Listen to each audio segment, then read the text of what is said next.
Maya Tusi has an extremely good take on Russell Brand, and I want to reference him and go through what he's said. He talks about the allegations against Brand himself and the court of public opinion uh, in contrast to the real court of law, and how the court of public opinion is beginning to make decisions that affect people's real lives.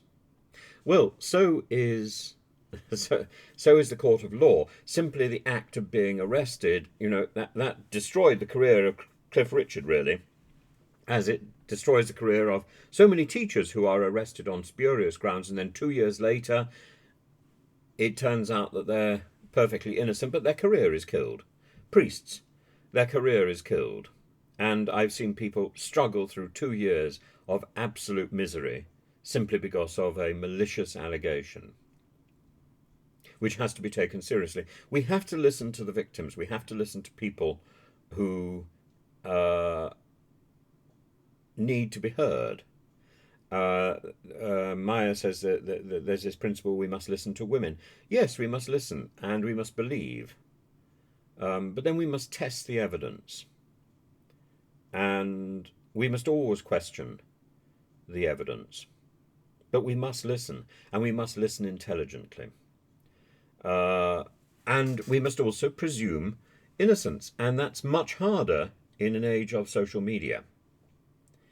At the same time as presuming innocence, we should not sort of leap up and deny the allegations, and that balancing act is something Maya brilliantly put forward in his YouTube. Um,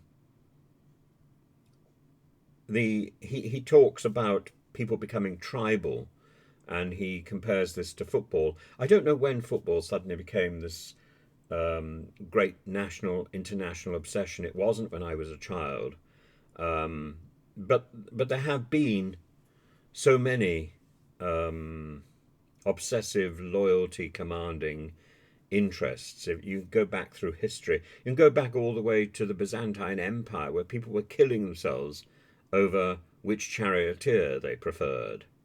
Um, Blue or yeah. Have you seen the television series Plebs? It's there. It's ridiculed in that rather brilliantly.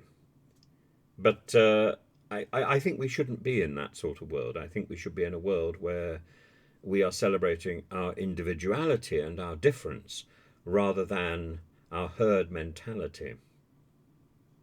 But if there's not enough evidence for a court case, this idea of cancel culture is not attractive. Now, I don't advocate cancel culture at all.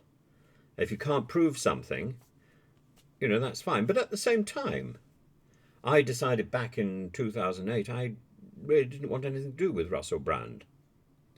And I felt the same thing was true of Hugh Edwards and Philip Schofield. Philip Schofield, I thought, was a wonderful performer in Doctor Dolittle. I had very little time for him on the sofa on this morning, and I have no time at all. I have no time at all, really, for that show, except occasionally with Miriam Margolyes turns up and there's something entertaining. But for the most part, I think it's a very strange formula, and it's a formula that is rife with control. And I would much rather see a format that allows people to come in and talk and be engaged and be questioned, rather than this sort of flibbity gibbet chatter.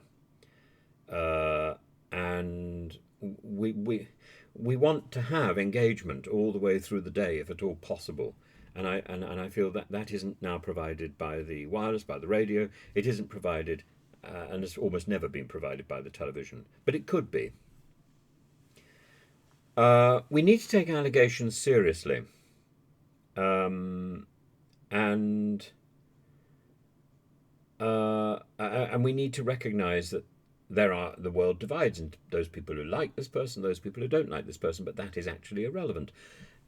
On the one hand, on the other hand, as I say, I don't particularly care for Russell Brand. He doesn't enter my life, and I'm quite happy not to have Russell Brand in my home. I'm quite happy now not to have Hugh Edwards in my home, or Philip Schofield, or Dan Wootton. These people don't need to come into my home. I don't want them on the television. I don't want them on the radio. I don't want them on the wireless. And I don't think this is about a matrix decision, a blue pill, a red pill. I don't think this is a matrix operation. And I don't think there's a matrix operation against Russell Brand to silence him, the media taking him out because he opposed lockdown, or because they think he's a devil, or because they think he's Rasputin. I don't understand the Rasputin link. I don't think he looks particularly like Rasputin. As a haemophiliac, maybe I should go over to Russell Brand and say, please lay your hands on me, cure me. But no, I don't think Rasputin was really responsible for any sort of cure of the Tsarevich. I know Rasputin was extraordinarily good at dodging assassination, and even when he was finally being killed, he kept popping up again. And yes, or maybe yes, something has suddenly struck my mind. Yes, that he was equipped with a prodigious.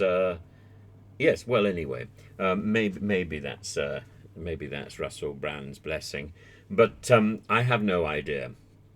The investigation into Brand began before he became this anti-woke guru.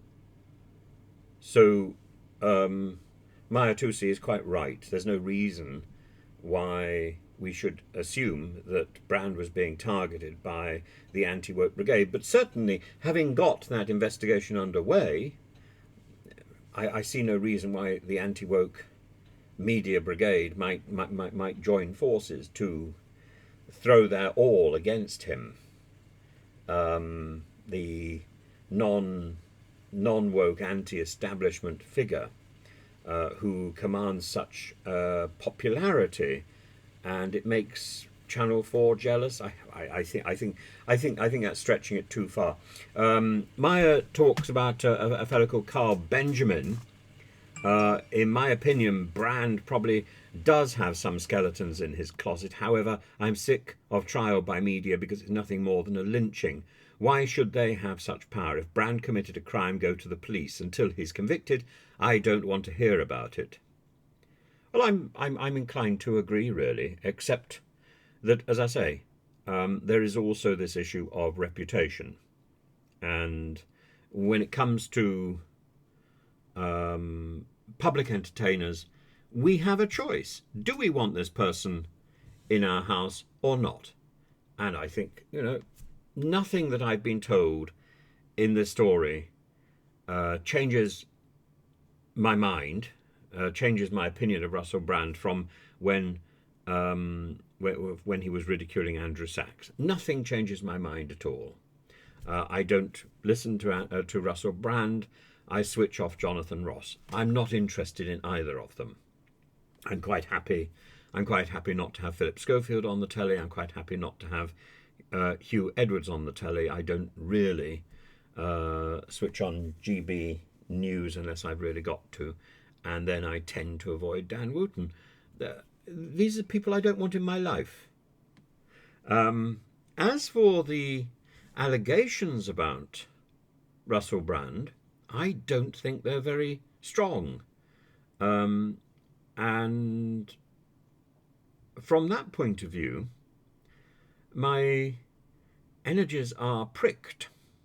And I'd be more inclined to defend Russell Brand simply because I don't like him, and simply because I think the arguments are not very sound. I don't understand why this was trumpeted as such a major story yesterday when there's nothing new that was added last night in the Dispatches programme, and nothing new has been added today in the Sunday Times newspaper. It's the same story that was released at 3 o'clock yesterday. There is nothing new. So all we can conclude is that there was another extraordinary story that has been savagely suppressed by the mainstream media and by the powers that be.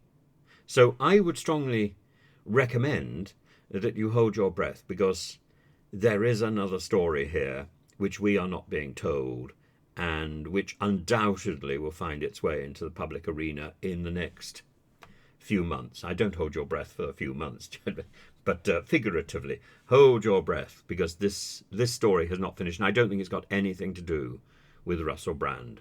Russell Brand is the harbinger of something enormous that at this moment now is suppressed, repressed, concealed. But what is concealed, in my experience, generally gets revealed at some point.